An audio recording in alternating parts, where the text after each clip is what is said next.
Hello everyone, how are you? I hope you all fantastic and healthy. आज के इस video में lung cancer के बारे में समझने वाले हैं। लंग कैंसर होता क्या है, क्यों होता है और इसे हम कैसे पहचानें। लंग कैंसर 90% ऐसे पेशेंट्स होते हैं, यानी कि 90% ऐसे मरीज होते हैं जिनको तब पता चलता है जब उनकी बीमारी बढ़ चुकी होती है। काफ़ी सारी प्रॉब्लम्स ऐसे पेशेंट्स को आती है और मरीज़ पहचान नहीं पाता है कि वास्तव में उसको लंग कैंसर है या कोई और प्रॉब्लम है। तो आज इस वीडियो में डिटेल में समझेंगे लंग कैंसर होता क्या है और लंग कैंसर होने पर आपको क्या क्या सिम्टम्स मिलेंगे जिससे आसानी से हम मरीज को पहचान सकें। तो चलिए शुरू करते हैं आज का वीडियो।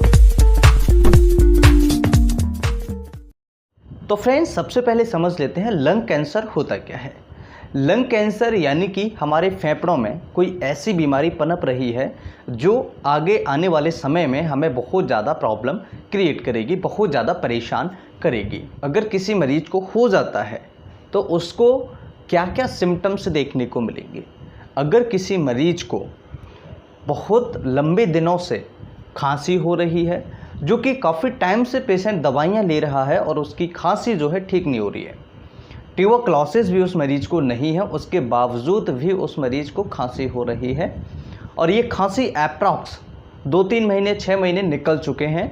काफ़ी सारी दवाइयाँ खाई लेकिन मरीज़ ने कोई इन्वेस्टिगेशंस नहीं कराया और उस पेशेंट को लग रहा है कि मुझे कोई ज़्यादा प्रॉब्लम नहीं है, लेकिन खांसी उसकी ठीक नहीं हो रही है। सबसे पहला सिम्टम्स है और ऐसी सिचुएशन में हमें डॉक्टर के पास चले जाना चाहिए, एक बार कंसल्ट ज़रूर कर लेना चाहिए। दूसरा लक्षण है कि अगर किसी मरीज को बिना कारण बुखार आता हो, यानी कि उसे कोई भी तकलीफ़ नहीं है, उसने सारे टेस्ट करा लिए जैसे कि सीबीसी, टाइफॉइड, मलेरिया, कोई भी परेशानी उसको नहीं है, लेकिन लंग्स से रिलेटेड उसको थोड़ी बहुत प्रॉब्लम है, जैसे खांसी रहना और उसके साथ में मरीज को बुखार आ जाना। और जब पेशेंट लंग्स के टेस्ट कराता है, यानी कि एक्सरे है, सीटी स्कैन है, एमआरआई है, स्पेशली सीटी स्कैन और चेस्ट एक्सरे की बात करें तो वहाँ पर उसको थोड़ी बहुत प्रॉब्लम देखने को मिलती है। इसके अलावा तीसरा लक्षण है कि पेशेंट को खून आ रहा हो बलगम में, यानी कि जब भी मरीज थूकता है या वो बलगम बाहर निकालता है तो उसके साथ में उस मरीज को बलगम आ रहा है। ये भी एक बहुत बड़ा सिम्टम्स है जो इंडिकेशंस देता है कि लंग्स के अंदर कोई ना कोई प्रॉब्लम चल रहा है, लंग्स के अंदर कोई ना कोई बीमारी है। ऐसी सिचुएशन में भी हमें बच के रहना चाहिए। ये हमारा तीसरा लक्षण था जो कि सबसे कॉमन है लंग कैंसर के अंदर। और लंग्स कैंसर होने के बाद ये सिम्टम्स जो होता है पेशेंट को बहुत जल्दी देखने को मिल जाता है। और अगर किसी भी मरीज को ऐसा लक्षण है तो एक बार डॉक्टर से ज़रूर कंसल्ट करें। उसके साथ में अगर किसी मरीज को सांस लेने में तकलीफ़ हो रही है और मरीज को बुखार भी आता है कई बार 2 दिन छोड़ के 3 दिन छोड़ के, और उसके साथ में उसको खांसी भी रहती है लंबे समय से, और लंबे समय से खांसी रहने के साथ में मरीज को बलगम के साथ या थूक के साथ में खून आता है, तो ये सारे सिम्टम्स अगर किसी को इंक्लूड हो रहे हैं तो एक बार डॉक्टर से ज़रूर कंसल्ट करना चाहिए और पता लगाना चाहिए कि एग्जैक्ट कॉज क्या है, यानी मुख्य कारण क्या है। अब अगर बात करें कारणों की, यानी कि कौन से ऐसे कारण हैं जिनकी वजह से लंग कैंसर हो सकता है, तो ज़्यादा इसके कोई कॉज नहीं है, लेकिन जो मोस्ट इम्पॉर्टेंट है और जो कॉमन है, मोस्ट कॉमनेस्ट जो कॉज है, यानी कि जो सबसे सामान्य कारण हैं उनकी बात करें तो सबसे पहला होता है टबैको, यानी जो तंबाकू का ज़्यादा सेवन करते हैं, गुटखा का ज़्यादा सेवन करते हैं, खैनी का ज़्यादा सेवन करते हैं या बीड़ी सिगरेट का ज़्यादा सेवन करते हैं, उनमें देखने को मिलता है। अब ये ज़रूरी नहीं है, क्योंकि आपके आसपास काफ़ी ऐसे लोग होंगे जो 20 साल से 25 साल से लगातार बहुत ज़्यादा सिगरेट पी रहे हों और उनको कुछ भी नहीं हुआ है अभी तक। तो ऐसा ज़रूरी नहीं है कि हर किसी को हो। जो इस बीमारी के लिए एक बॉडी के अंदर, या बात कहें कि लंग्स के लिए जल्दी डैमेज होने के चांसेस होते हैं, उनको बहुत जल्दी ये बीमारी हो जाती है। तो इस बीमारी के लिए कॉजेज़ के अकॉर्डिंग कौन ज़्यादा प्रोन है, उसके हिसाब से उसके अकॉर्डिंगली ये बीमारी उसी व्यक्ति को लग जाती है या उसी व्यक्ति को हो जाती है। तो याद रखें कारण क्या था, तंबाकू का ज़्यादा सेवन होना, बीड़ी सिगरेट का ज़्यादा सेवन होना, खैनी गुटखा इनका ज़्यादा सेवन होना और एनवायरमेंटल फैक्टर्स। एनवायरमेंटल फैक्टर्स से मेरा मतलब है कि कई बार क्या होता है कि हम कोई ऐसी कंपनी या कोई ऐसे इंडस्ट्रीज़ में काम कर रहे हैं जहां डस्ट ज़्यादा उड़ती हो, एवेस्टस ज़्यादा उड़ते हो, या कोई केमिकल हो जो कैंसर का कारक हो, कैंसर कारक हो, जिससे कैंसर पैदा होता हो, ऐसा कोई केमिकल हो और हम उस फैक्ट्री में वर्क कर रहे हैं, उसके कांटेक्ट में लगातार हैं, इसकी वजह से हो सकता है।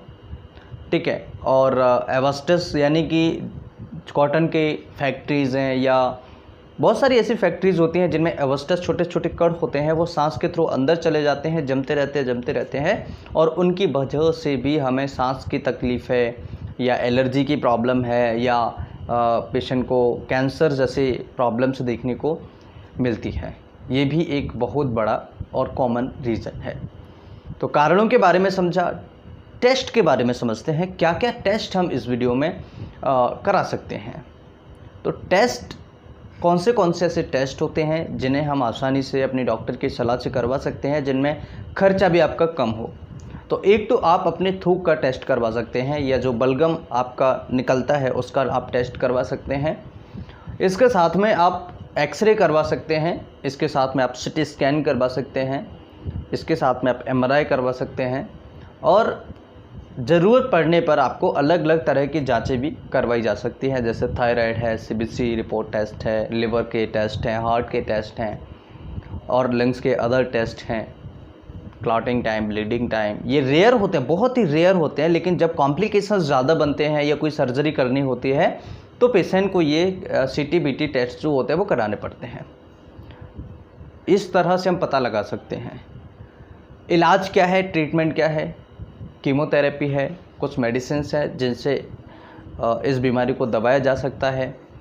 नेचुरली डाइट पर आपको ध्यान रखना होगा, जो मेन कारण है उसे हमें छोड़ना होगा, यानी कि हम जो धंधा कर रहे हैं, किसी को अगर उस धंधे की वजह से प्रॉब्लम है तो वो आपको छोड़ना पड़ेगा, कोई और धंधा आप करें जिससे कि वो उसके लगातार कांटेक्ट में ना रहें। बीड़ी, पुड़िया, तंबाकू, गुटखा, खैनी ये अगर हम लेते हैं तो आप इन्हें भी अवॉइड इनको करना पड़ेगा, तभी जाके आपको रिलीफ होगा।